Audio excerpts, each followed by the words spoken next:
Hey, what's up everyone? I'm Colby from Sanitarium Productions. We're back again with another action figure review. In this episode, we're taking a look at the Masters of the Universe Origins line. This is Orko. So this is obviously from the Origins line, so it comes packaged much like all the rest of the figures have come so far. Very nice kind of throwback, vintage looking packaging here. Nice Masters of the Universe logos. We've got the new for 20 up here. We've got the modern posing retro play down here. And the figure. So, yes, very cool looking. Orko's always been one of those weird characters that you either love him or hate him. I think he kind of falls somewhere in the middle for me. I like the concept of the character. The comic relief part sometimes works, sometimes doesn't. I guess it just depends on what kind of mood I'm in, really. But it's a cool looking character, so I'm anxious to get in here and see what this particular figure looks like. Flipping it over to the back here, we do have all the awesome artwork. The new comic book thing. His action features here. Some of the other characters in the line. And this did come out in 2020, so it's a little bit older now, but still a cool looking figure here. So let's just go ahead and dive right into this thing. Normally I take my X-Acto knife out and we cut around this thing, but I'm not doing that today. We're just going to rip this thing open. It's just about as fun to do it this way. So, there comes everything falling out. We have a new comic. We got the display base and the little stand thing here. The figure pops out on his little blister pack really easily. So the card is pretty much done for. It had some bends and creases in it. It was unpunched, but I don't know. Like I say, I usually try to get two of these things when I like them. One to keep in the package and one to open like this one. So it's not that big a deal to me. These things are going to be around for a little while, so I'm really not expecting them to hold a whole lot of value on their blisters. So it is what it is. Do with it what you will, however you want to do it. It's entirely up to you. But let's go ahead and reposition the camera real quick here so we can get a little bit closer look here. I'm going to pop him off here. It looks like he does actually have the rubber bands around him still, so we are going to cut those off. I'm actually surprised to see that, but I guess that's just mostly to keep him from sliding around and shipping and things like that. So that comes out. Toss that to the side to get rid of the little clear rubber bands. And we got a cool new little Orko figure. I'm actually kind of excited about this one. The original vintage Orko figure I think was kind of a mainstay with most people. He was a pretty big part of the original cartoon series. The 2003 to 2000X series, they took a little bit of a slight departure in design, so he came out a little bit different, but still kind of kept the same basics. So, but this figure is kind of a return to that kind of classic Filmation look, so I like that. The comic book we get today is a new one. This is one we haven't seen before. This is Double Trouble. There we've got the characters in this wave. Scareglow, which I still haven't found. I do have Trapjaw to get to review for y'all. Manny Faces, which will be coming soon. And then obviously He-Man and Skeletor, which are pretty much staples everywhere. So yes, flipping through this thing really quick here. We got some nice looking artwork. Y'all are welcome to pause it here to read if you would like. Skeletor and Trapjaw. Manny Faces, He-Man, Scareglow is making a little appearance there. And of course Orko. And it looks like Orko is getting into mischief. Red glowing eye Orko. So bad Orko, I guess. Very cool. Nice little introduction to the characters in this wave. So that is nice. We'll add that to our collection. I'll point out that for whatever reason, the sides of this one look odd. It's almost got that kind of perforated feel look to it. So I don't know if that's just a bindery issue or what, but we'll get a chance to see more of those in future, I'm sure, with some of the rest of the figures in the wave. So, moving on to the figure itself. The figure looks cool. I like that.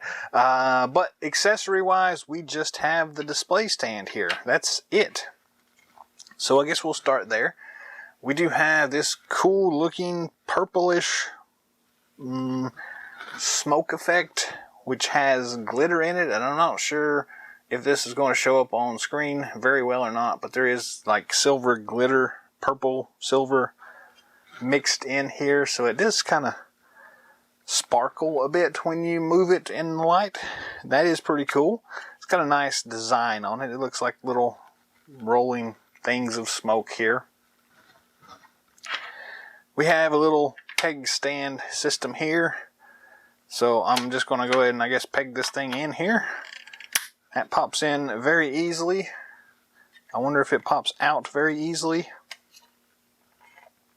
I think the answer is no. Once it's in place, it's kind of in place. But the stand does move and articulates, so forward and backwards. You can rotate it 360 all the way around. And then this little peg joint here also rotates left and right. It doesn't twirl, but I guess you move it around the base this way, and that kind of gets you where you want to be. So once you have that in place, on the bottom of Orko, we've got a little peg hole and this peg. So put the peg in the peg hole, and we'll see how well this works. Snaps in place, holds it in place very nicely, so you can rotate it wherever you want to go with it, left, right, up, down. Actually does a really good job of staying in place, so there's not any wiggle really in it. So you can get some pretty decent posing. The little base thing, I think I would have preferred a clear base, maybe as a secondary holder. The purple is just going to get aggravating after a while.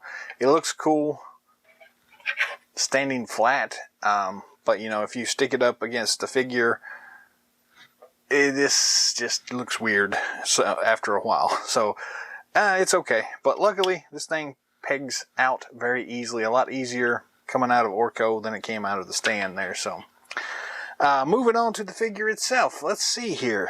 Very cool looking detail wise. Again, it has that cartoonish feel to it. Nice amount of detail here, or just, I guess, just enough detail might be the better word for it. I don't really see any major issues with paint, so that's good. The bottom is pretty basic. I mean, it's not got a lot of detail, but you can see folds in like the hat and things like that. His ears do poke out just like they did before.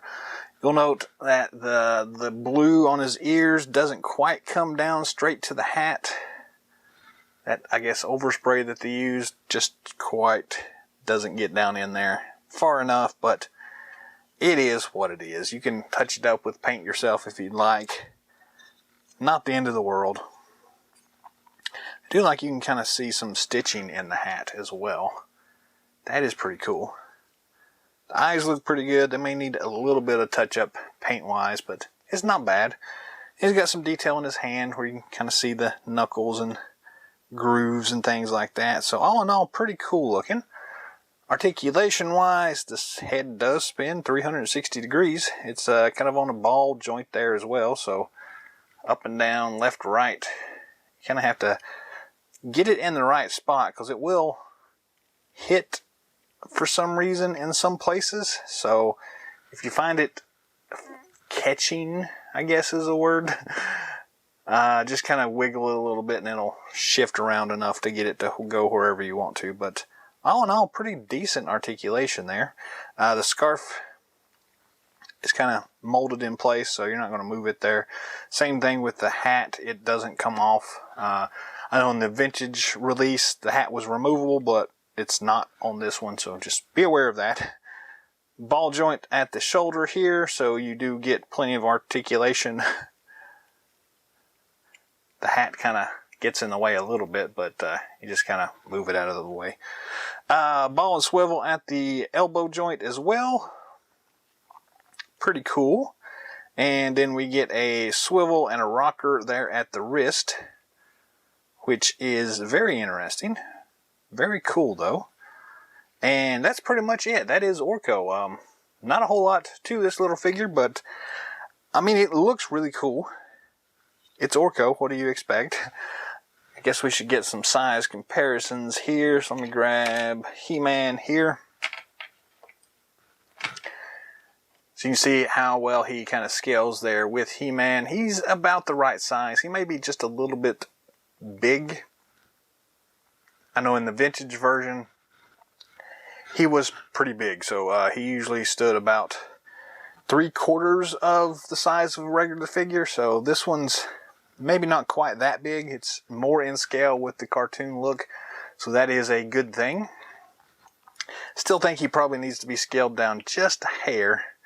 But it is what it is. It works pretty well with these Origins figures. So it fits in pretty well here. So all in all, it's a cool looking figure. I'm pretty impressed with it. It's got a few limitations, a few things that I would probably want to see done a little different, but all in all, it's a nice little figure. It's a cute little figure, and that's not something I say a lot, but it's a cute little figure here. He comes with a cool stand.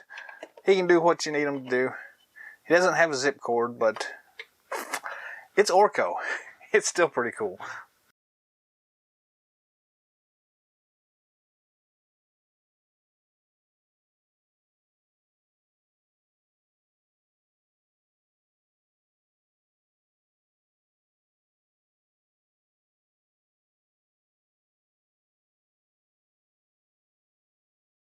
That's all the time we've got for today, so thanks for watching. As always, we appreciate you stopping by. Drop some comments down below. Let me know what you think of Orko from the Masters of the Universe Origins line. How do you think this compares with some of the rest of the figures out there? How do you think it compares in line with some of the previous Orko figures? I know we got, more recently, we got the Filmation version from Super 7. There was also a shadow version of that. I don't know if I have that one around here somewhere, but I'll look and see. Then we had the Classics version, which was pretty cool in itself, and then going all the way back. But how does this one stack up in your estimation to all the rest of those figures out there? What do you like about it? What do you not like about it? Leave those comments down below. Let me know what you think. If you haven't already, feel free to subscribe to the channel. Give us a thumbs up, a thumbs down, like, share, subscribe, whatever. Also, leave some comments down below. Let me know what you'd like to see in future episodes. If there's something special out there, that a line or a specific figure that you would like to see reviewed, let me know and I'll see if I can get it out in front of y'all. And until next time,